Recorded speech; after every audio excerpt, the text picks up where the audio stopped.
My name is Ethan, and I am 27 years old. Just 3 weeks ago, I stood in the polished marble lobby of my corporate accounting firm, holding a single brown manila envelope that was about to completely destroy my entire family.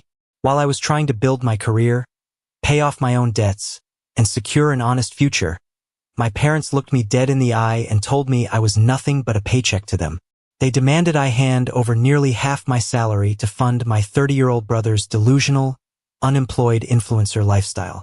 They actually screamed at me right there in the lobby, in front of the receptionist and my colleagues, calling me a selfish, ungrateful son who was abandoning his blood. But there was one thing they didn't know. The envelope in my hand contained a freshly filed police report and a forensic accounting trail exposing the massive real estate fraud they had committed using my name and my social security number. And right now, the very people who treated me like dirt for over 2 decades are begging me not to send them to federal prison. Before I tell you exactly what happened and how I brought their entire house of cards crashing down, hit the like button if you believe that justice should always prevail, no matter who the abuser is. And please, let me know where you are watching from in the comments below. I read every single one, and it helps to know I am not alone in this. Now, let's go back to where this absolute nightmare began. Let me paint a picture of the exact moment I realized my family was fundamentally broken beyond any hope of repair. We were standing in the high-end, glass-walled lobby of Sterling Financial. Outside, it was a crisp, bright Tuesday morning in downtown, the kind of morning where normal people were grabbing their coffees and heading into work to earn an honest living.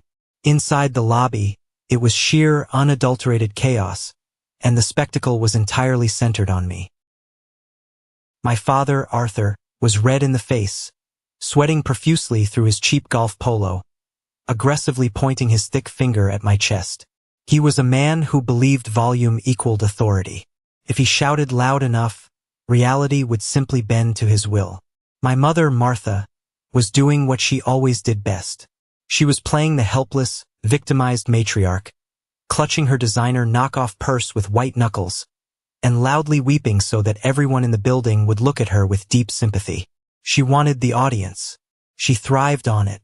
And standing just behind them, entirely unbothered by the humiliation of his parents causing a public disturbance, was my older brother, Julian. He was filming the entire confrontation on his phone, holding it at a high angle to capture his own face reacting to the drama. Julian is 30 years old. He has never held a real job for more than 6 consecutive months.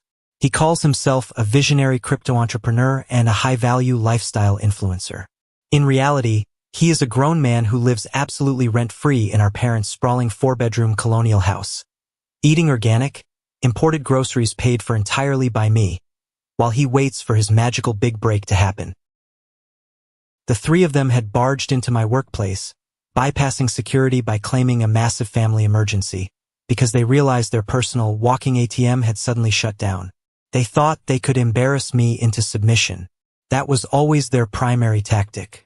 They thought that because I had always been the quiet, obedient, rule-following younger son, I would crumble the second they made a public scene. They assumed I would just pull out my phone, transfer the money into their account, apologize profusely for my rebellion, and go back to being their financial doormat just to avoid the humiliation of a public screaming match in front of my peers. They were profoundly wrong. As my father yelled about family obligations and my mother wailed about how I was breaking her fragile heart and ruining the family reputation, I just stood there. I didn't shake. I didn't lower my eyes to the floor like I used to when I was a teenager. I felt a strange, icy calm wash over my entire body. I looked at the 3 people who were supposedly meant to love, nurture, and protect me, and I realized I felt absolutely nothing for them anymore. The emotional well was entirely dry. The tension in that lobby felt worse than the bitterest divorce proceeding you could ever imagine. I held up the brown envelope. It wasn't heavy, just a few sheets of standard printer paper, but it held the weight of a nuclear bomb. I watched my father's eyes dart toward it, tracking the movement. I watched my mother's fake, theatrical tears stop for a split second as confusion briefly broke through her victim act. They had absolutely no idea the sheer magnitude of the evidence I had secured inside that flimsy piece of paper. They had no idea I had spent the last 72 hours auditing my own family with the ruthless, cold precision of a senior financial analyst preparing for a massive corporate lawsuit. But to truly understand how we ended up in that corporate lobby, to comprehend the sheer, breathtaking audacity of what they did to me, you have to understand the environment I survived for 27 years. You have to understand the slow, suffocating, daily reality of being the invisible workhorse in a family that only worships the golden child. You have to understand the mathematics of emotional abuse. I lived in the dining room. I want you to really process that statement for a second. Let it sink in. I am a 27-year-old senior financial auditor. I make a very comfortable salary, one that puts me in a strong tax bracket. I have zero consumer debt, a perfect credit score, and a solid career trajectory. And yet, my bedroom was a sectioned off, poorly lit corner of my parents' dining room in their oversized Connecticut suburban home. When people at work found out I still lived at home, they usually made wild assumptions. They assumed I was aggressively saving for a massive down payment on my own real estate property. Or maybe they thought I was paying off a mountain of student loans, or building a robust college fund for a future child. Some even thought I was staying home to act as a caretaker for ailing parents. None of that was remotely true. I lived at home because I was trapped in a financial and emotional hostage situation that I had been slowly conditioned to accept as my normal reality since I was a child. Every single month, on the first day of the month, I transferred exactly $900 into my parents' joint checking account. They aggressively labeled it as rent. But it wasn't rent. Rent implies a mutual contract. Rent comes with a door that locks to keep the world out. Rent comes with basic privacy and tenant rights. I had none of those things. My personal sanctuary consisted of a massive, heavy mahogany table that served as my desk, a rigid, high-backed antique chair that dug into my spine and ruined my posture during 10-hour work shifts, and a flimsy, decorative folding screen that offered absolutely zero soundproofing from the rest of the house. Meanwhile, Julian occupied the massive master bedroom upstairs. He had completely manipulated my parents 2 years ago into giving up their own bedroom, convincing them that he desperately needed the extra square footage for his content creation studio and lighting equipment. He didn't pay a single dime in rent. He didn't pay for his own groceries. He didn't even pay for his own car insurance or phone bill. Everything Julian did, no matter how lazy or unproductive, was framed as a crucial investment in his unlimited potential. Everything I did, no matter how hard I worked, was framed as a basic obligation to the family unit. My parents' entire world, their daily schedule, their financial decisions, all revolved around keeping Julian comfortable and happy. If Julian decided he needed a new $2,000 camera lens for his vlogs, my father would dip into his retirement savings without a second thought. If Julian demanded grass-fed, ethically sourced beef and imported spring water for his strict influencer fitness diet, my mother would drive 40 minutes across town to the specialty market, putting the exorbitant grocery bill on a high-interest credit card that she fully expected me to pay off at the end of the month. And then there was Aunt Susan. My mother's younger sister was a constant, looming presence in our house, always hovering around the kitchen island, always offering toxic advice dressed up as folksy wisdom. She knew exactly how unfair the dynamic was. She watched me pay the bills while Julian slept until noon. Sometimes, when my parents were out running errands for Julian, she would pull up a chair next to my makeshift dining room desk, pat my shoulder with a patronizing smile, and say things to keep me chained to the floor. "You are so remarkably strong, Ethan," Susan would say, her voice dripping with fake sympathy. "Your parents rely on you so much. You are the rock of this family. Julian is just a late bloomer. He is finding his creative path in a difficult world. You have to be the bigger person and carry the weight. Family is everything, Ethan. Blood is thicker than water." I used to believe her garbage. I used to think my endless endurance and financial bleeding was a sign of strong moral character. I thought if I just paid enough bills, fixed enough broken appliances, funded enough grocery runs, and kept my head down, my parents would eventually look at me with the same sheer adoration and respect they reserved for Julian. I thought I was paying off a debt for the gift of being born. I was trying to buy their love on a monthly installment plan, But love is not a subscription service you can purchase. The financial drain on my accounts was relentless and constant. Last summer, our electric bill tripled out of nowhere. The Homeowners Association started sending angry warning letters about a horrible, industrial humming noise coming from our attached garage.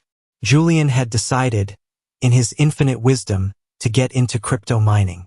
He bought 3 massive, power-hungry server rigs, running them 24 hours a day, 7 days a week. They generated a horrible, bone-rattling humming noise and enough heat to bake the entire first floor of the house. When the $600 power bill arrived in the mail, my father didn't ask Julian to cover his business expenses. He silently slid the envelope across the kitchen table to me while I was eating my cheap cereal. I paid it. I always paid it. I was the safety net that never broke. But the final breaking point, the moment the illusion completely shattered, didn't happen over money. It happened over basic human dignity. It was a Wednesday morning. I had a massive, career-defining Zoom presentation scheduled for 10 o'clock sharp. I was pitching a newly developed risk assessment model directly to our company CEO, Mr. Sterling, and a panel of senior executives. Getting direct FaceTime with Mr. Sterling was incredibly rare for someone at my level, and this presentation was my golden ticket to secure a major promotion to senior management. I had prepared for weeks. I had my background blurred digitally to hide the dining room, my noise-canceling headphones firmly over my ears, and my voice was steady. I was deep in the zone, speaking confidently about quarterly efficiency projections and risk mitigation. My primary rival at work, a guy named Liam, was also on the call. Liam was the kind of corporate climber who always looked down on me. He wore expensive, tailored suits, drove a sleek German car, and made sure everyone in the office knew he lived in a luxury downtown loft with skyline views. He was constantly waiting for me to slip up so he could steal the promotion. Right in the middle of my most critical slide, the front door of the house slammed open with such force that the walls literally shook. Julian stomped into the hallway, talking incredibly loudly on his phone about brand synergy and massive networking opportunities. He didn't just walk past my workspace. He intentionally stomped right past the folding screen, stepping directly into the bright frame of my webcam. Panicked, I quickly muted my microphone, maintaining a tight, forced, professional smile for the executives staring at me through the screen, and waved my hand frantically at Julian, silently begging him to move out of the frame. Julian completely ignored my desperate signals. He pulled a set of heavy car keys out of the pocket of his designer sweatpants and threw them directly at my chest with a hard flick of his wrist. They hit my collarbone sharply and clattered loudly onto my laptop keyboard. "Move your garbage sedan," Julian demanded, his booming voice easily picking up on my microphone even though I tried to mute it in time. "I rented a Porsche for a lifestyle shoot today, and your piece of junk is ruining the aesthetic of the driveway. I need the natural lighting. Do it right now, Ethan. The sun is shifting." I froze. Time completely stopped. On the screen, Mr. Sterling stopped taking notes, his brow furrowing in deep confusion. Liam's camera feed showed him physically covering his mouth with his hand to hide a massive, arrogant, highly satisfied smirk. The other executives looked away, visibly uncomfortable with the domestic intrusion. I unmuted myself, my face burning with a humiliation so deep it felt like physical, searing pain. I apologized profusely to the executives, stammering out a lie about an immediate, unavoidable household emergency.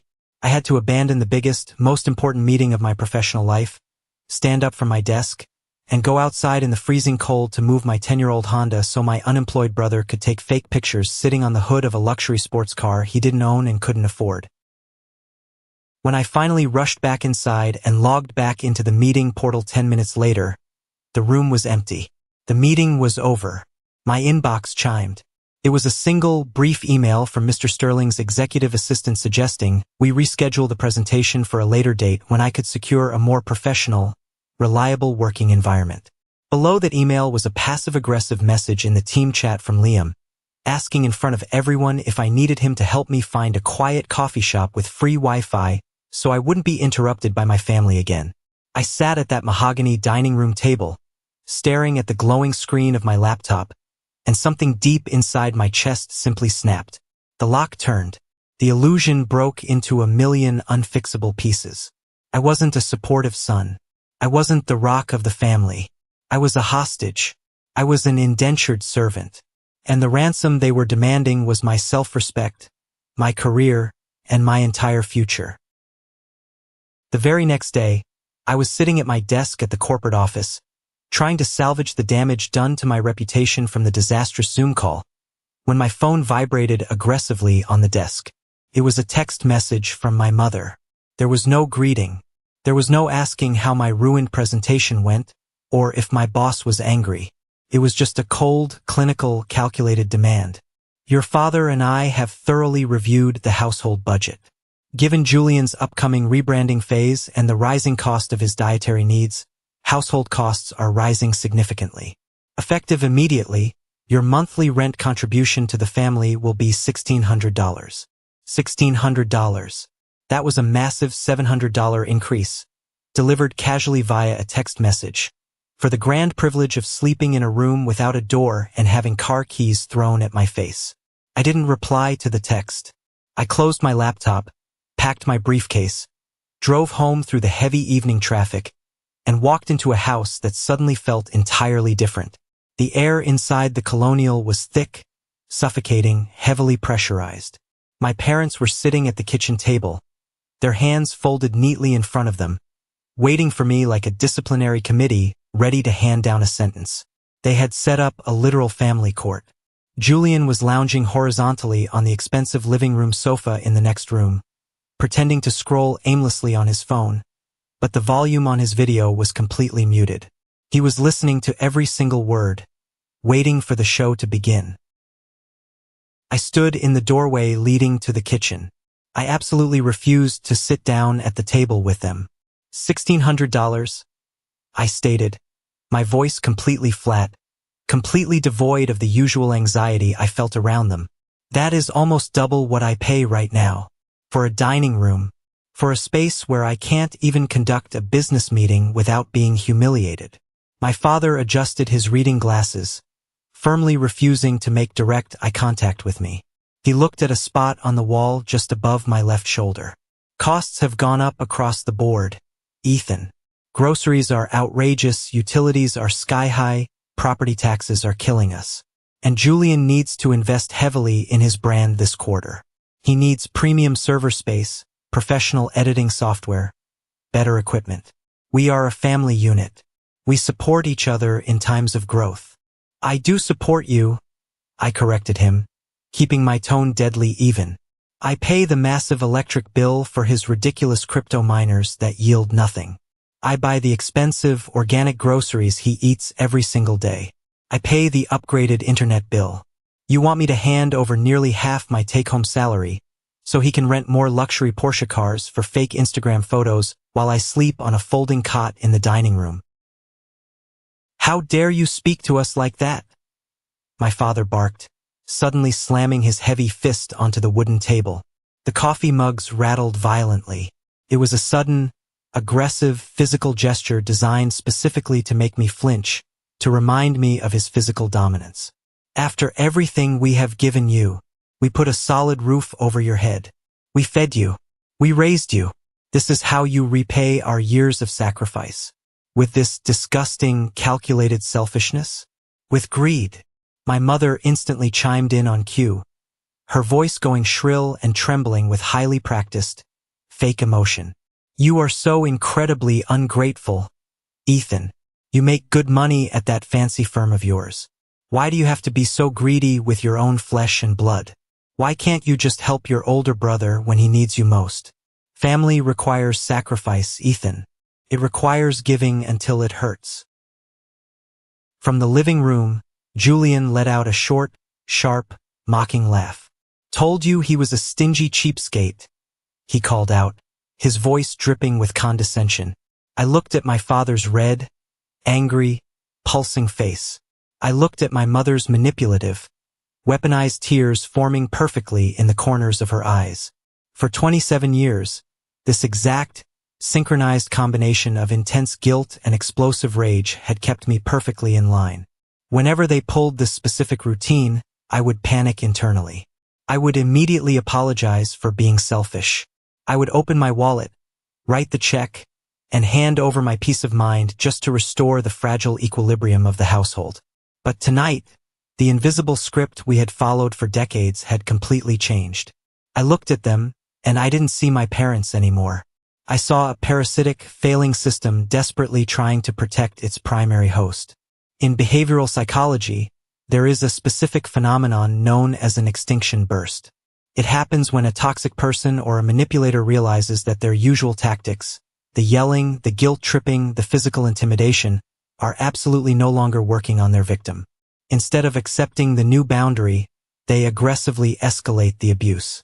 They scream louder, they push harder, they become completely unhinged, desperate to force the old, comfortable system back into place. They weren't furiously angry because I was being unreasonable. They were absolutely terrified because the ATM was finally asking for a receipt.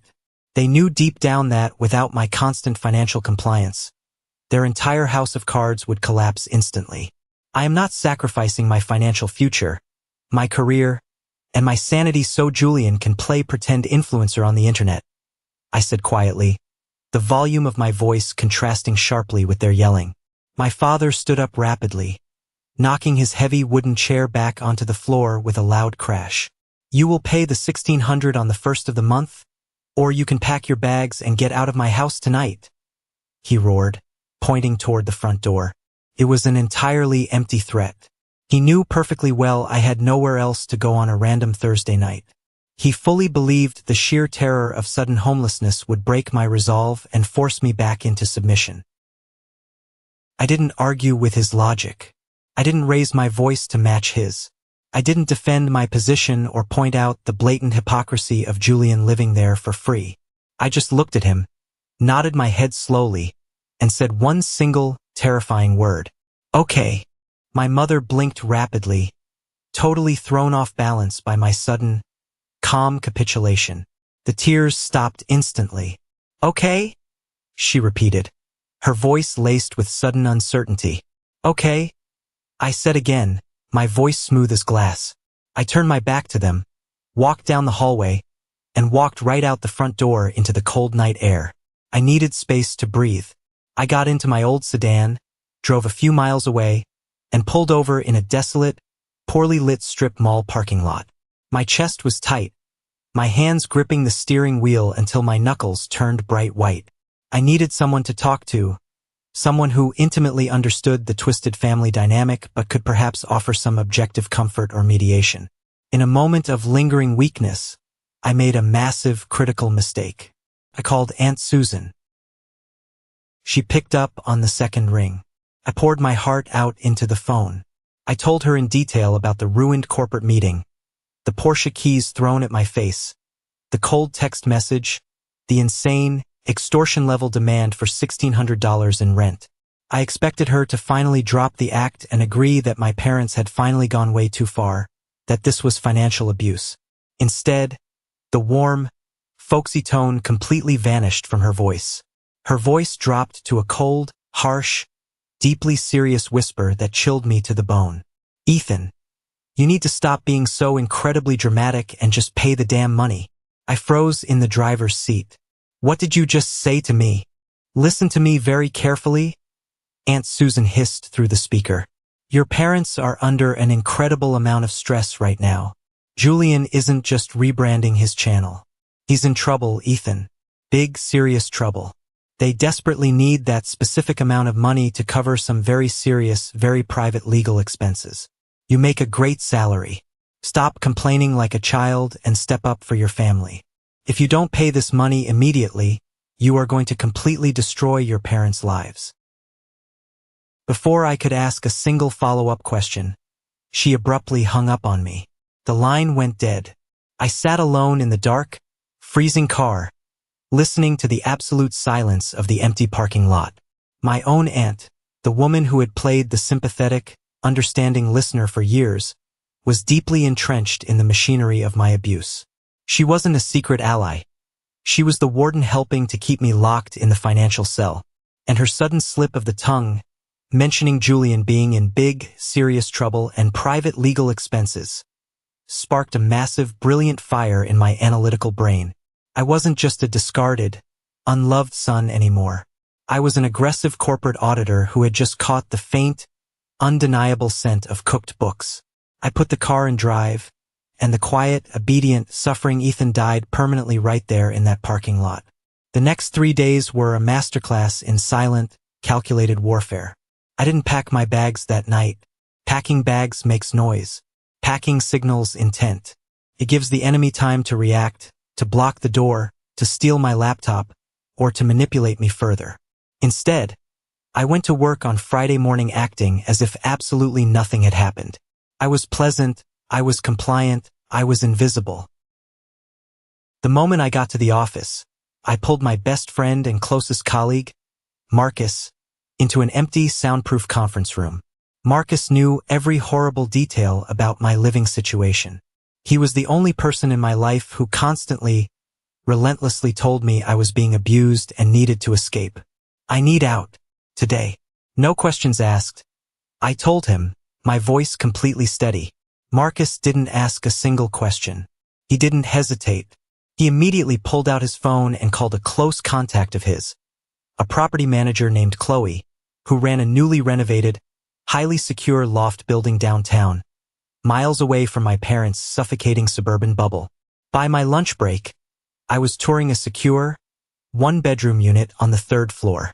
It had thick, exposed brick walls, heavy deadbolt locks, a modern kitchen, and most importantly, absolute, glorious silence.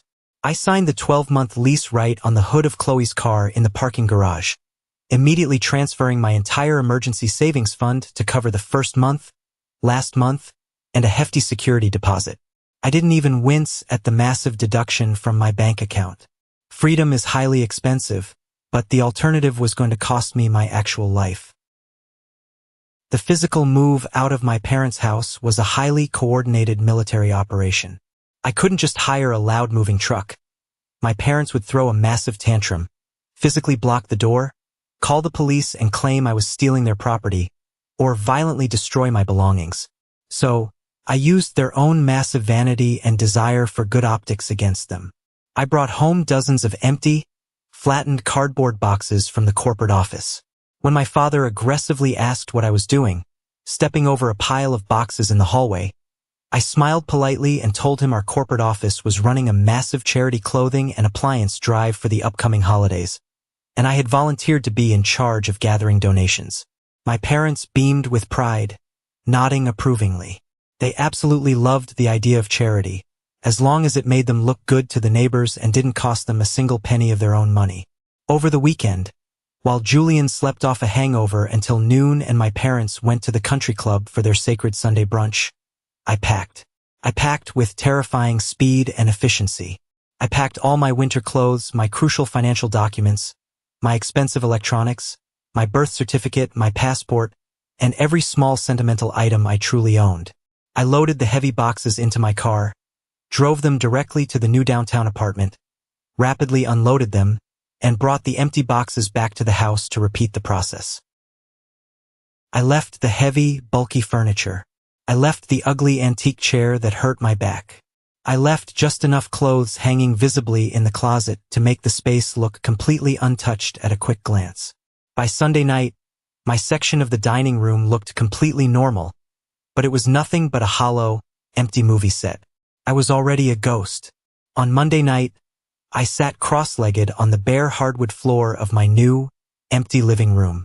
I had a mattress on the floor, a single lamp casting a warm glow, and my laptop. I had successfully escaped the physical prison. The extraction was 100% complete. But my mind couldn't rest. The highly analytical side of my brain, the exact side that audits complex corporate ledgers and catches multi-million-dollar discrepancies for a living, kept snagging on one highly specific, deeply irritating detail. $1,600. It was such a ridiculously arbitrary, specific number. If my parents just wanted to bleed me dry out of pure greed, they would have asked for an even $1,500 or pushed for an even $2,000. $1,600 wasn't a random emotional demand pulled out of thin air. It was a calculated mathematical requirement. It was a specific bill that needed to be paid. I opened my laptop. The cool glow of the screen lit up the dark, empty room. I logged into my various bank accounts. Everything was secure, passwords changed, two-factor authentication enabled. Then I accessed the major credit monitoring bureaus. Because I lived at home to save money, I had never taken out a mortgage, and my humble Honda was paid off years ago in cash. My credit score was a pristine, untouched 800. I pulled my comprehensive, detailed credit report, expecting to see absolutely nothing but my single, low-balance credit card and my old, fully paid-off student loans. I scrolled past the clean payment history, past the minimal hard inquiries, and then my stomach completely plummeted to the floor, leaving me breathless. There, sitting like a venomous snake hidden in the middle of the digital page, was an active, massive, secured debt. It was a home equity line of credit. A HELOC. Origination amount, $60,000. Origination date, exactly 3 years ago. Current status, delinquent, 90 days past due. Pre-foreclosure warning active. I stared at the glowing screen, my blood instantly turning to ice in my veins. I had never signed a mortgage document or a HELOC application in my entire life. 3 years ago, I was working 80-hour weeks, studying frantically to pass my final accounting certification exams. I certainly didn't borrow $60,000 against a piece of suburban real estate I didn't even own. My fingers flew across the keyboard.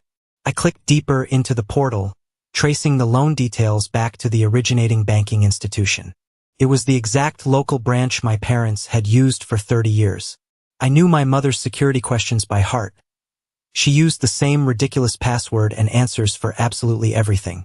I securely logged into the bank's digital document portal and pulled the original, scanned PDF application for the HELOC, and there it was, staring right back at me in black and white. Primary borrower, Arthur. Cosigner, Ethan. I zoomed in heavily on the signature line at the bottom of the digital document. It was a clumsy, shaky, tracing paper forgery of my distinct handwriting. They had intentionally and maliciously used my pristine, perfect credit score to secure a massive loan against their house because their own credit was completely destroyed by years of funding Julian's lifestyle. But where did $60,000 vanish to? Julian's crypto mining rigs were expensive, but they didn't cost 60 grand. I pulled the transaction history on the loan.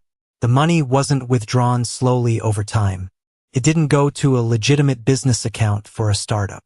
It was wired in one massive single lump sum directly to a prominent, highly expensive criminal defense law firm located in a neighboring city. The puzzle pieces slammed together in my mind with terrifying, absolute clarity. Aunt Susan's panicked words echoed loudly in my head. Julian is in big, serious trouble. Private legal expenses. 3 years ago, Julian had briefly vanished for 2 months on what my parents aggressively marketed to the family as a spiritual retreat in Europe to find himself. He hadn't gone on a retreat. He hadn't left the state. He had been arrested.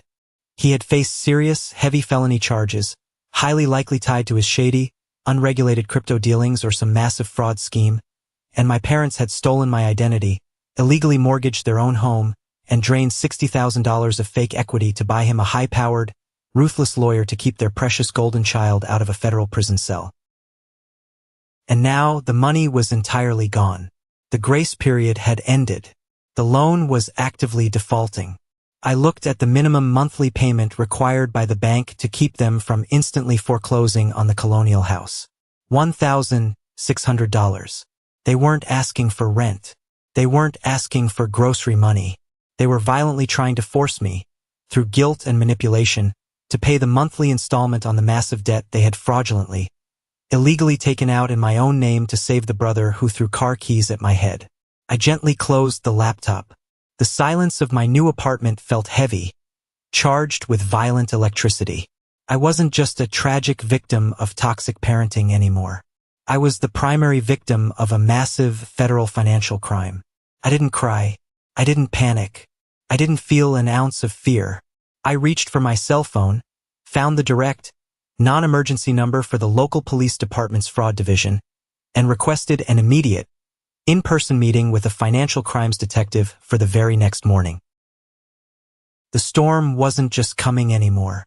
The storm was already here, and I was going to make absolutely sure it wiped them completely off the map, leaving nothing but scorched earth behind. I thought the absolute worst part was discovering the ultimate betrayal on paper. I was so incredibly, foolishly wrong. The real nightmare was what happened when they realized I knew, and they cornered me at my office to silence me. The morning after I discovered the massive, life-altering real estate fraud committed in my name, I did not go straight to the corporate office. I woke up in my new, silent apartment long before the sun even considered rising over the city skyline.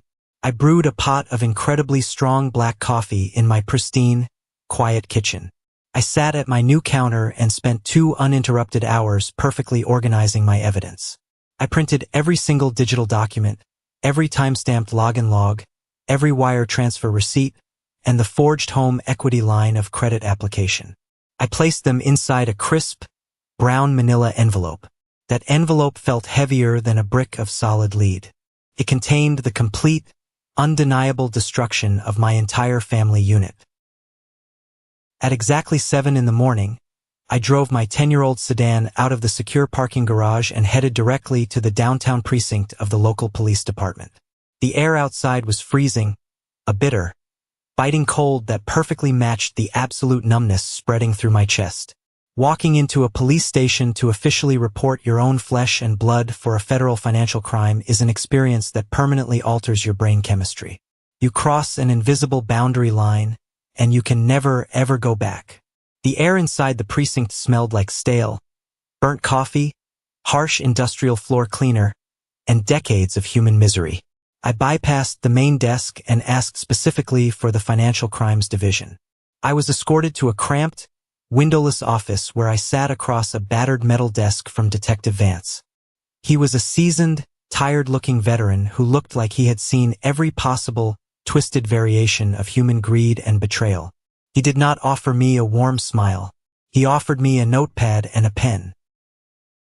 I laid the documents out on the scratched metal table between us, lining them up with the meticulous precision of a senior corporate auditor. I walked him through the timeline. I showed him the forged application. I showed him my pristine credit report. I showed him the wire transfer receipts proving the $60,000 went directly to a high-powered, incredibly expensive criminal defense law firm located in Stamford.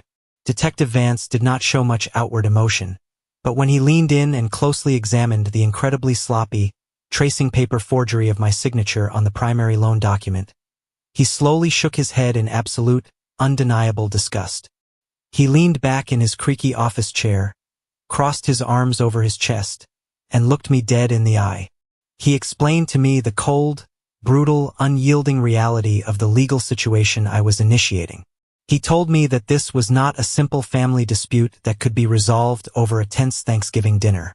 This was a severe felony. It involved wire fraud, identity theft, and massive bank fraud.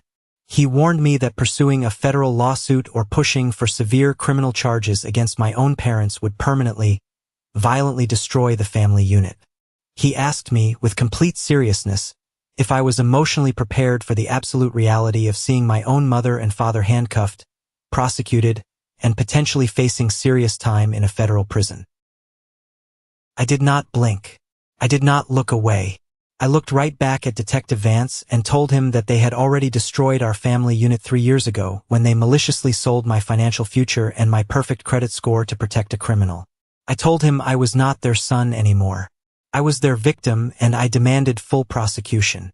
I signed the official, binding police report. I handed over my spotless credit history. I gave the department absolutely everything they needed to start issuing immediate subpoenas to the banking institution. When I finally arrived at Sterling Financial later that morning, the corporate environment felt completely different. The polished marble floors, the quiet hum of productivity, the respectful nods from my colleagues, it all felt like a safe harbor. I felt incredibly light. I had the brown manila envelope tucked securely under my arm. I walked to my desk, booted up my computer, and began working on a highly complex corporate tax audit. I was completely, deeply focused. I was in total control of my environment and my future. But toxic, manipulative people absolutely despise losing control. They cannot handle a vacuum of power. They cannot comprehend a reality where their primary target suddenly stops responding to their demands. By 10 o'clock in the morning, my cell phone began to light up on my desk. First, it was my mother. I watched the screen flash her name, watched it ring until it went straight to my voicemail. Then my father called. Then Julian called from his phone. They called in a frantic, relentless, highly aggressive digital drumbeat. When I completely ignored the endless barrage of phone calls, the text messages started pouring in, vibrating against the wood of my desk. The messages oscillated wildly between explosive rage and deeply calculated emotional manipulation. One text from my father read that I was a pathetic coward for hiding from my responsibilities and that I needed to act like a real man. The very next text from my mother begged me to just come home, eat a nice dinner, and talk about the $1,600 rent increase like rational, loving adults. Julian texted me a single emoji of a clown face. They had absolutely no idea that I knew about the real estate fraud. They had no idea I had just spent 2 hours with a financial crimes detective. They just thought the obedient, quiet ATM had temporarily malfunctioned and simply needed to be kicked a few times to start dispensing cash again. They thought I was just throwing a minor tantrum over a rent increase. Their arrogance was so profound, so deeply ingrained in their psychology, that it blinded them to the massive legal avalanche hanging right over their heads. At exactly 11:30 in the morning, the internal intercom on my desk buzzed sharply. It was Jenny, our firm's front desk receptionist. Her voice was uncharacteristically tight, anxious, and highly stressed. She told me that I had 3 visitors in the main corporate lobby who were aggressively claiming a massive family emergency. She said they were completely refusing to leave until I came down, and they were being incredibly loud, causing a major disturbance and alarming the wealthy corporate clients waiting in the seating area. I took a slow, deep, highly calculated breath. The moment had finally arrived. The final confrontation. I picked up the brown manila envelope. I walked out of my quiet, secure office, down the long, carpeted hallway, and stepped into the sprawling, glass-walled lobby of the financial firm. It was a scene designed specifically, intentionally, for maximum psychological intimidation. My parents were standing right in the absolute center of the massive room, intentionally taking up as much physical space as possible. My father, Arthur, was wearing his favorite, slightly faded golf polo. He was sweating slightly under the bright lobby lights, his face locked in a deep, dark scowl of self-righteous, explosive anger. He was pacing back and forth aggressively, acting as if he owned the entire corporate building and everyone inside it. My mother, Martha, was standing near the expensive mahogany reception desk, wearing her heavily branded, expensive country club outfit. She was aggressively sighing, holding a crumpled tissue to her face, making absolutely sure every single passing corporate employee knew she was a deeply distressed, heartbroken matriarch suffering terribly because of her incredibly cruel, rebellious son. She was giving the performance of a lifetime. And then there was Julian. My older brother was leaning casually against a massive marble pillar, looking completely detached from the severe reality of the situation. He actually had his smartphone out, held high at an angle, and was casually recording a video vlog for his imaginary followers. He was probably actively planning to post a highly edited video later that evening about the extreme burdens of dealing with toxic family drama and how it was negatively affecting his creative entrepreneurial energy. When their eyes finally locked onto me emerging from the hallway, they moved like predators spotting a wounded, isolated animal. They rushed forward together, completely ignoring the highly professional corporate setting, ignoring the large security guards stationed by the doors, and ignoring the dozen senior corporate employees walking past them. They truly thought they had successfully cornered me. They thought this was the grand, dramatic reunion where they would finally break my spirit through sheer public humiliation. "There he is," my father boomed, his loud, aggressive voice echoing violently off the high glass ceilings. "You think you can just turn off your phone and ignore your own family, Ethan? You think you can just walk out on your financial responsibilities without a single word? My mother immediately rushed forward, reaching out with her manicured hands to grab my arm and dig her nails in. I took a sharp, fast step back, completely refusing to let her touch my physical person. She let out a massive, highly dramatic gasp, clutching her chest, playing directly to the audience of receptionists and passing financial executives. "Ethan, please," she wailed loudly, her voice trembling with manufactured sorrow. "We have been worried absolutely sick about you. You just disappeared into the dark night. We are your family. You cannot just abandon the house and the rising expenses. We desperately need your salary to keep the household running smoothly. Julian has crucial, time-sensitive investments he needs to make this week for his brand launch." Julian stopped recording for a split second, putting his phone down by his side but keeping the camera app open. "Seriously, bro," he said, using that incredibly arrogant, highly condescending tone he always exclusively reserved for me. "Stop throwing this ridiculous, childish tantrum. You are embarrassing yourself in front of your little office friends. Just transfer the money right now, come back home, and we can pretend this entire stupid, rebellious phase never happened. I have a massive brand launch coming up and I absolutely cannot deal with your negative, toxic energy right now." I stood perfectly, incredibly still. I looked at the three of them standing there in my professional workspace. I saw the absolute, blinding arrogance in their eyes. They were so incredibly confident in their own twisted, manufactured reality. They truly, genuinely believed I was just a rebellious teenager acting out, instead of a fully grown man, a senior corporate auditor who had finally audited his own miserable life. They thought they held absolutely all the cards. They thought my deep, conditioned fear of public confrontation would force me to immediately surrender my paycheck just to make them stop yelling. Out of the corner of my eye, I saw Liam, my incredibly arrogant corporate coworker, slowly walking into the lobby holding a fresh coffee cup. He stopped a few feet away, a massive, highly satisfied grin spreading across his face. He was absolutely loving this spectacle. He thought he was witnessing the spectacular public destruction of my professional career. I looked back at my father, meeting his aggressive stare with absolute, freezing indifference. "The household expenses are no longer my problem," I said calmly, my voice projecting clearly and evenly across the quiet, tense lobby. "And there will be no more bank transfers.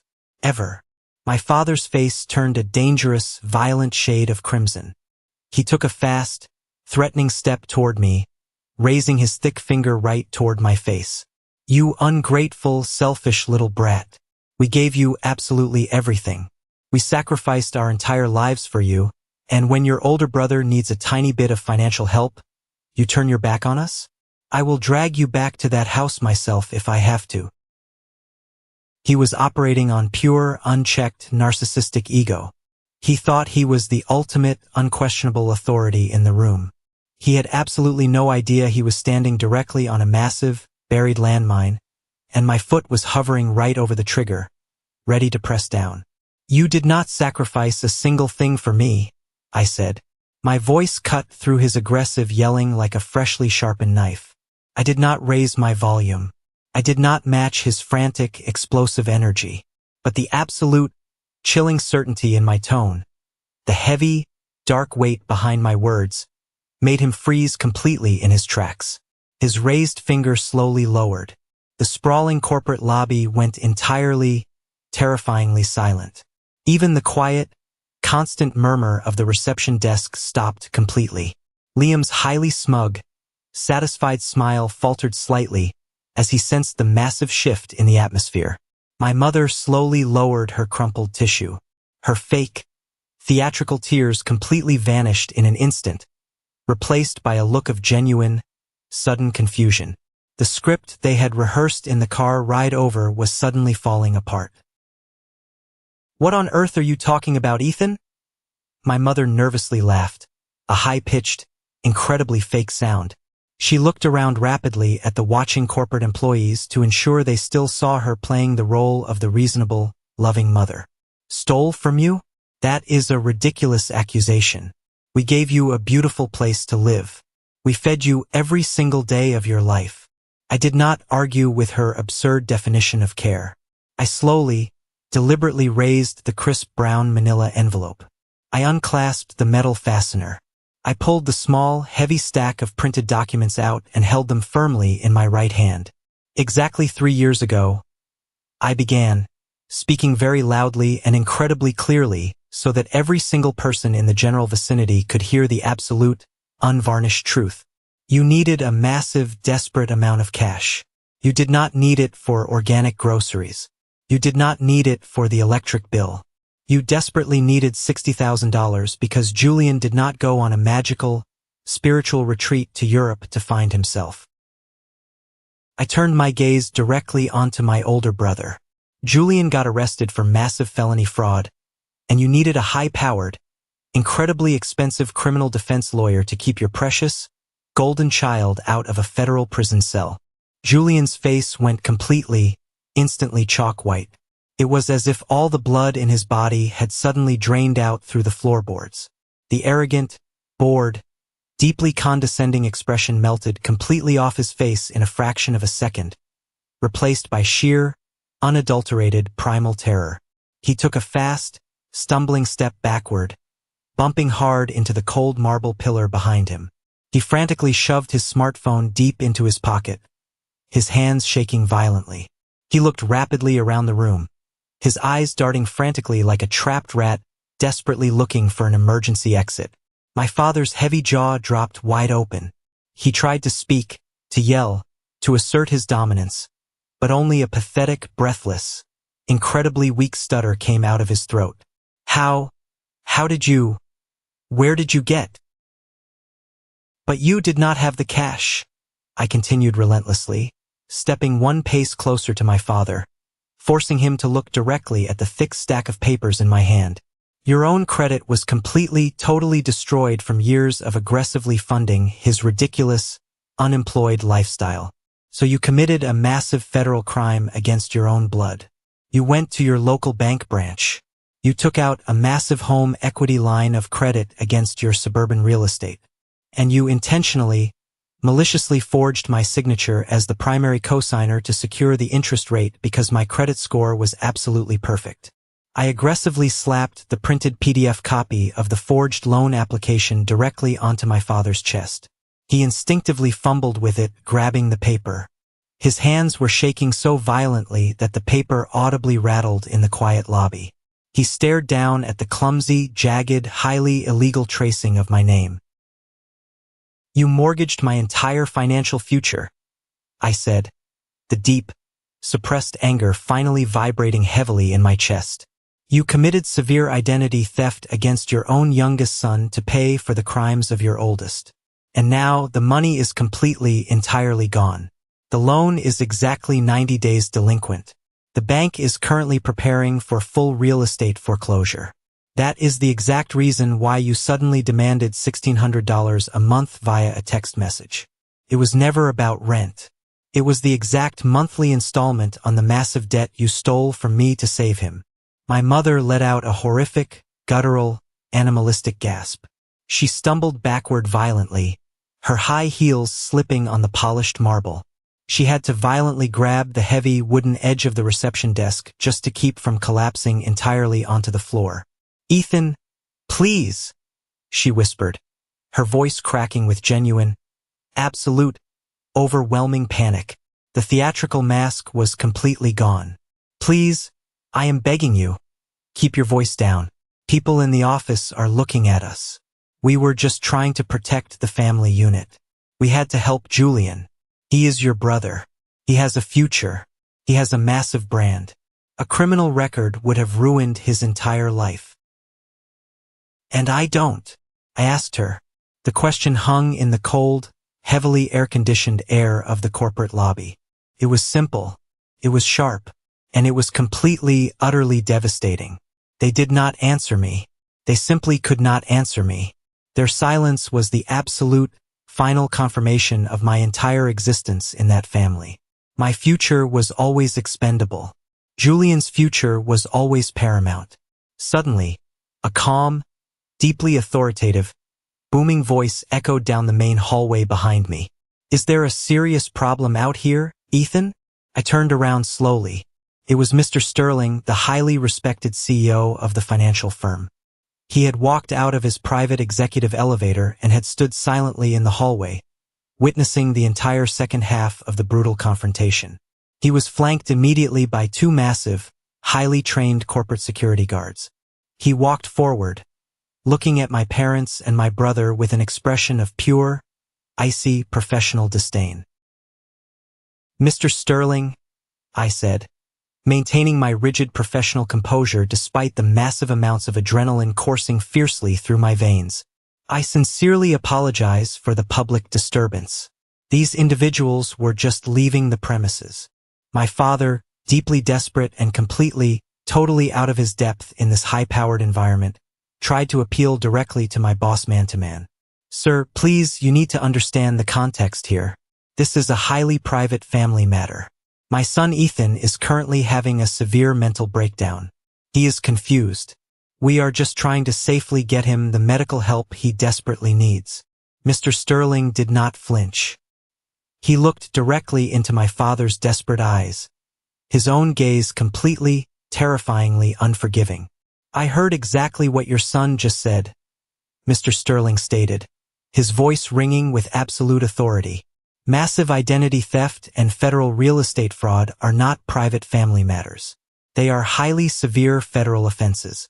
Ethan is one of my absolute brightest, most reliable senior analysts. If you or anyone in your family ever set foot inside my corporate building again, or if you ever attempt to harass my employee on company time, I will personally have my highly aggressive corporate legal team bury you so deeply in civil litigation you will never, ever see the light of day again. Security, escort these 3 individuals off the premises immediately. Do not let them stop to talk." The 2 massive security guards stepped forward instantly, moving with highly practiced, intimidating precision. I turned back to my parents for one final, defining moment. I pulled the second heavy document from the manila envelope. It was the officially stamped, officially filed police report from Detective Vance at the Financial Crimes Division. I shoved the thick packet of papers roughly into my mother's violently trembling hands. "I am absolutely not your retirement plan," I told them, my voice permanently devoid of any remaining affection, guilt, or loyalty. "I am not your personal silent ATM, and I am certainly not your illegal cosigner. The police currently have the absolute forensic evidence. The banking institution has been legally notified of the massive fraud. I highly suggest you sell whatever expensive camera equipment Julian has left and hire a real lawyer. A very good one this time. You are going to need it." I did not wait for their pathetic response. I did not stand there to watch the security guards physically herd my loudly sobbing mother, my hyperventilating, defeated father, and my completely silent, utterly terrified brother out the heavy sliding glass doors and into the cold street. I turned around, gave a deep, highly respectful nod to Mr. Sterling, and walked calmly back down the long hallway to my quiet desk. I had a highly complex corporate tax audit to finish before lunch. Let's pause for a moment. Thank you for staying with me this far, you're truly amazing. Please help me by liking the video and commenting the number 1 below so I know you've been here with me until this point. This not only helps more people discover this story, but also lets me know that my experiences mean something to someone. Your support is the greatest motivation for me to keep sharing the rest of this journey. The fallout from that explosive, highly public morning in the corporate lobby was not loud or dramatically violent. It was a slow, highly methodical, completely crushing implosion of their entire manufactured reality. I did not answer a single, desperate phone call from any extended relatives who tried to intervene. I permanently blocked every single phone number, email address, and social media account associated with my immediate family. I stepped completely out of the blast radius and let the cold, unfeeling federal legal system handle the heavy lifting. Exactly 3 months later, the massive banking institution officially foreclosed on the large, 4-bedroom suburban colonial house in Connecticut.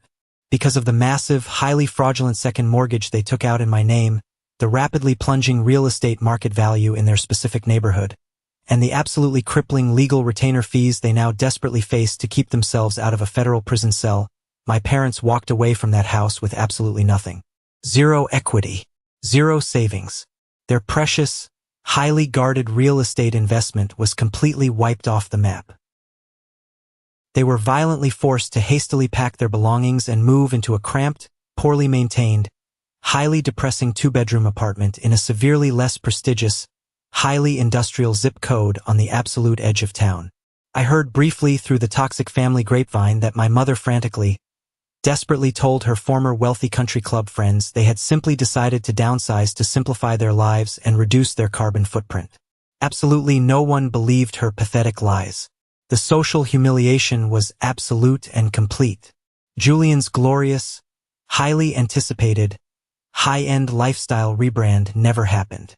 Without my constant, reliable monthly financial subsidy to blindly fund his incredibly expensive organic groceries, his ridiculous luxury car rentals, and his massive high-speed internet bandwidth, the visionary crypto entrepreneur quickly and violently collided with harsh, uncompromising reality.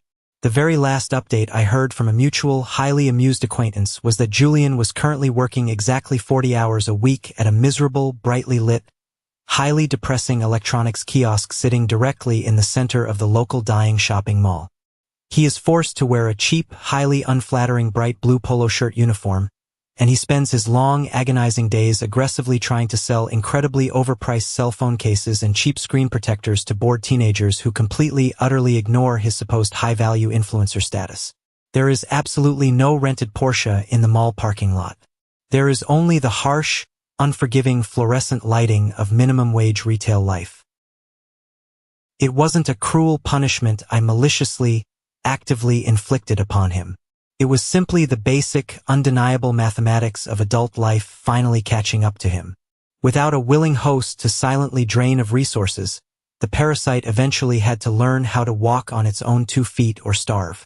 But the most deeply satisfying, highly revealing moment of the entire aftermath did not involve my parents or my brother.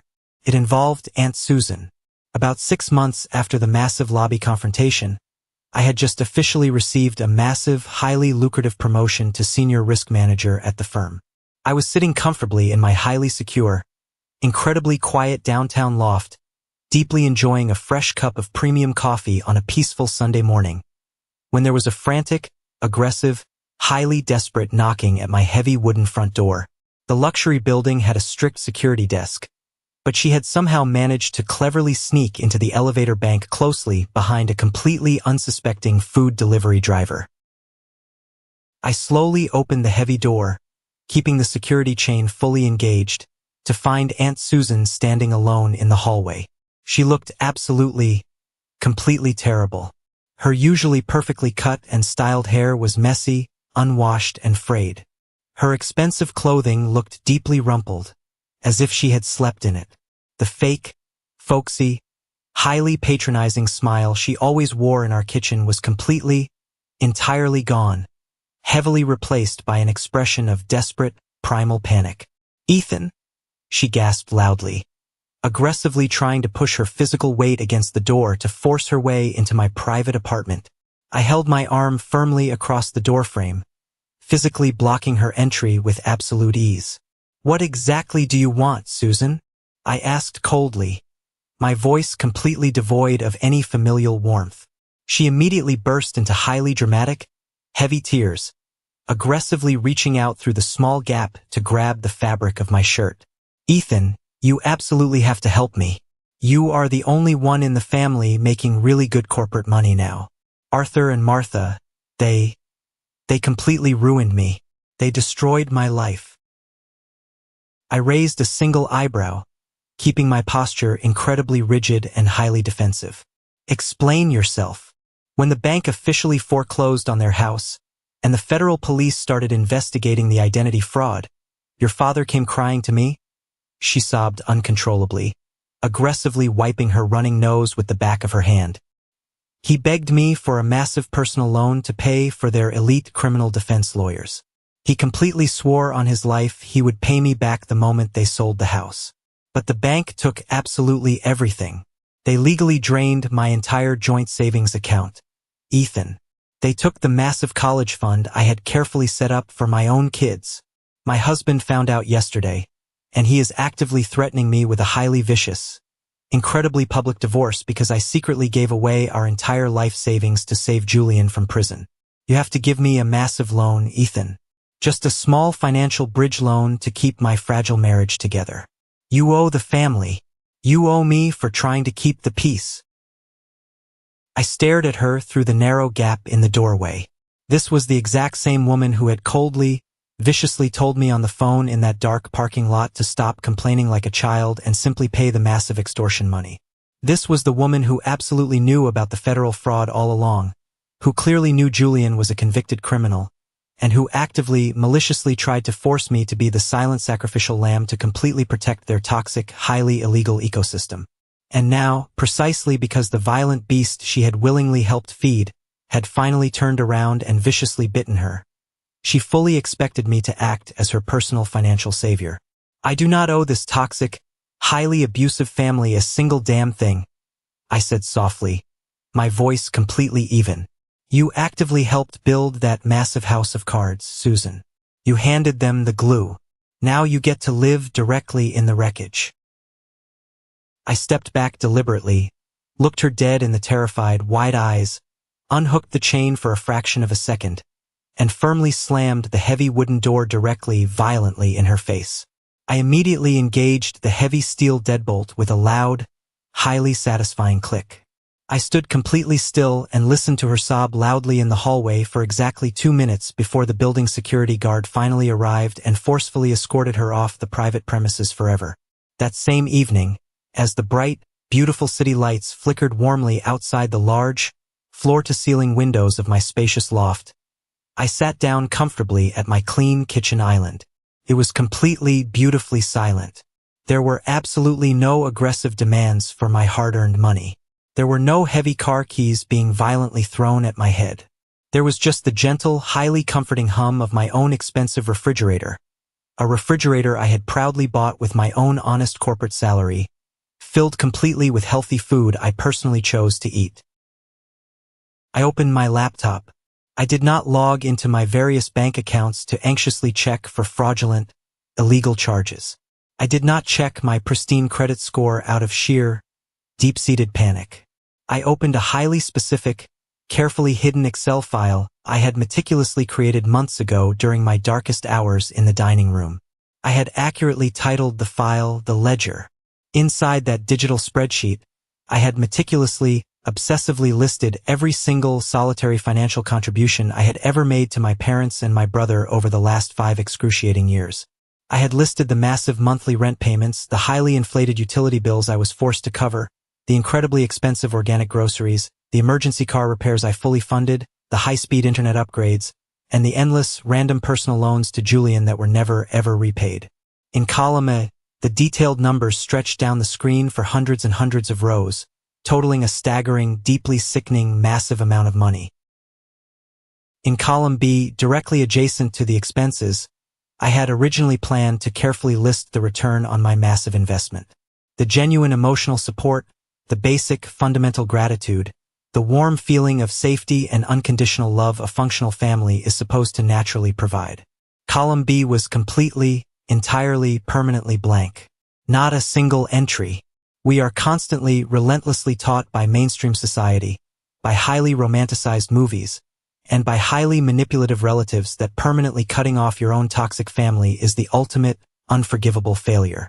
We are aggressively told that blood is thicker than water, that it is an act of unspeakable, deeply selfish cruelty to legally and emotionally walk away from the people who physically raised you. But that is a massive, highly dangerous, deeply toxic lie told exclusively by the people doing the taking. When one side gives absolutely everything, their hard-earned money, their physical labor, their mental sanity, their perfect credit score, and the other side gives absolutely nothing but endless, highly aggressive demands and illegally forged signatures, that isn't a family relationship. It is an emotional and highly illegal financial embezzlement scheme. Sometimes the absolute most profound, deeply loving thing you can possibly do for yourself, and ironically even for them, is to permanently, forcefully stop funding the massive dysfunction. By completely, legally closing the Bank of Ethan, I forcefully forced them to finally face the devastating, highly uncompromising reality of their own balance sheet. I forced them to actively live within their actual limited means, both emotionally and financially. Maybe sitting miserably in that cramped, depressing apartment, they will finally learn the concept of personal accountability. Maybe Julian will finally learn the actual value of a hard-earned dollar standing at that miserable mall kiosk. Or maybe they will just remain deeply bitter, angry, and resentful forever. But the absolute, undeniable beauty of my new, highly secure life is that their personal growth, or their ultimate failure, is absolutely no longer a variable in my mathematical equation. I realized sitting there, staring at the bright screen, that genuine self-worth is not something you have to actively, constantly earn by continuously overpaying your dues to people who deeply disrespect you. You absolutely cannot mathematically buy your way into being genuinely, unconditionally loved. You cannot lease basic human respect on a monthly payment plan. Self-worth is a highly valuable, inherent asset you already completely own from the exact moment you are born into this world, and it is your absolute sole responsibility to aggressively, legally protect it from anyone who tries to treat it like a highly liquid asset to constantly drain for their own selfish benefit. Breaking the horrific generational cycle of severe financial and emotional abuse wasn't just about saving my perfect credit score or keeping my lucrative corporate promotion at the firm. It was the ultimate, defining, highly empowering act of self-love. It was the exact perfect moment I looked in the mirror and finally decided that my own future, my own happiness, and my own absolute peace of mind were finally worth heavily investing in. I looked at the massive, staggering total at the absolute bottom of the digital spreadsheet. The heavy physical weight of that specific number had defined my entire miserable existence for so incredibly long. I dragged my mouse and highlighted the entire digital document. I did not save a backup copy to a hard drive. I did not cautiously archive it in a hidden desktop folder just in case. I firmly pressed the delete key. The massive wall of numbers completely vanished in an instant. The screen went pure white. It was just basic pixels on a digital monitor, but it felt exactly like taking a massive, deep, life-saving breath of clean oxygen after being violently held underwater for 27 long years. I was sitting completely alone in my large apartment, but for the very first time in my entire adult life, I wasn't lonely. I was completely, undeniably solvent. I was heavily protected. I was safe. If you are listening to my voice right now, and you have ever had to completely, brutally audit your own toxic family just to actively save your own sanity, or if you are currently drowning in the heavy, manufactured guilt of setting necessary, rigid boundaries with highly abusive parents, I desperately need you to hear this loud and clear. You are absolutely not a retirement plan. You are not a convenient college fund for a lazy, entitled sibling. You are not a human, walking ATM machine. You are a highly valuable person who fundamentally deserves respect simply for existing. Stop paying the emotional ransom. Have you ever faced something similar with your own family? Have you ever had to bravely walk away to save yourself from absolute ruin? Share your story in the comments below, and don't forget to like and subscribe so you don't miss the next journey. Stay strong, aggressively protect your peace, and I'll see you in the next video.